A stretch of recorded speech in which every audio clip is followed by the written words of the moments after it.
Assalamualaikum warahmatullahi wabarakatuh. Perkenalkan, nama saya Adelia Maulida, peserta pelatihan dasar CPNS 2022, golongan 2, angkatan 1, kelompok 3, dengan nomor daftar hadir 30, Kabupaten Tanah Laut, Provinsi Kalimantan Selatan.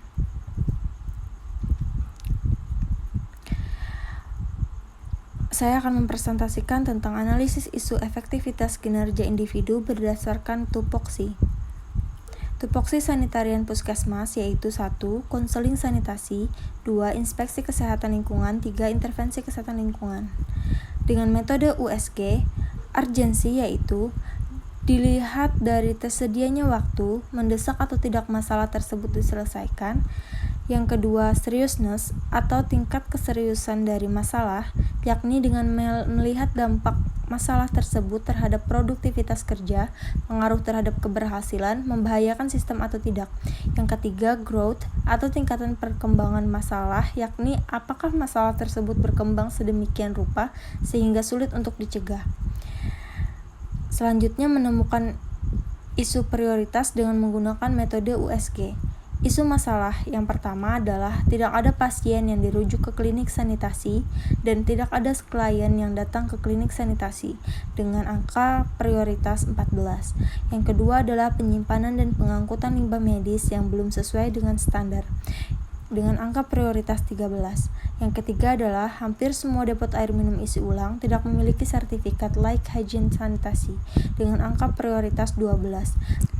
Maka dapat disimpulkan bahwa isu prioritasnya adalah tidak ada pasien yang dirujuk ke klinik sanitasi dan tidak ada klien yang datang ke klinik sanitasi. Analisis isu dengan metode Fishbone.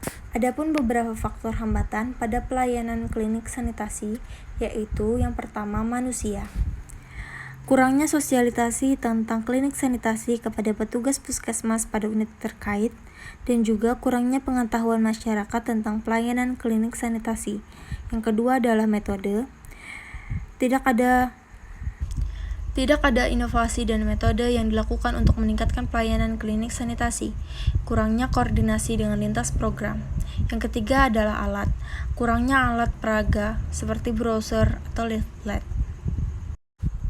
Kemudian isu tersebut dianalisis menggunakan metode SWOT.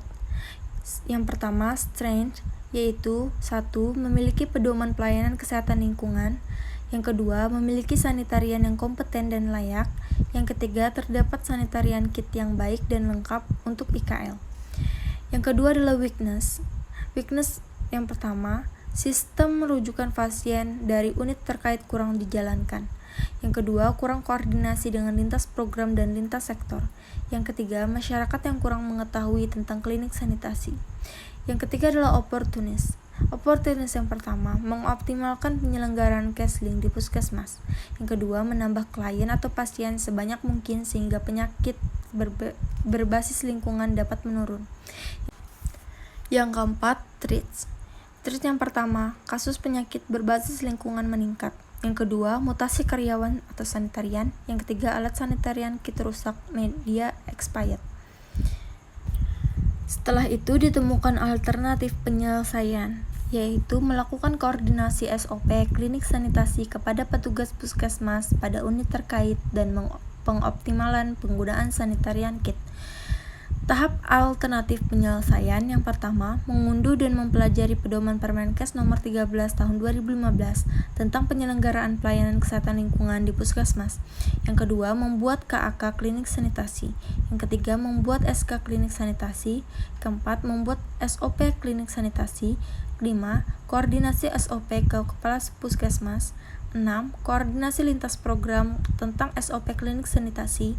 7. Koordinasi lintas sektor tentang penyakit berbasis lingkungan. 8. Mengedukasi masyarakat tentang penyakit berbasis lingkungan dan menjelaskan tentang klinik sanitasi. Hasil yang diharapkan, yang pertama, sistem perujukan pasien dari pelayanan umum ke klinik sanitasi dijalankan. Yang kedua, bertambahnya klien atau pasien sehingga penyakit berbasis lingkungan dapat menurun. Pihak yang terlibat, pertama, kepala puskesmas. Kedua, petugas puskesmas pada pelayanan umum. Yang ketiga, sanitarian. Keempat, lintas sektor. Dan kelima, masyarakat. Itulah tadi persentase dari saya. Sekian dan terima kasih. Wassalamualaikum warahmatullahi wabarakatuh.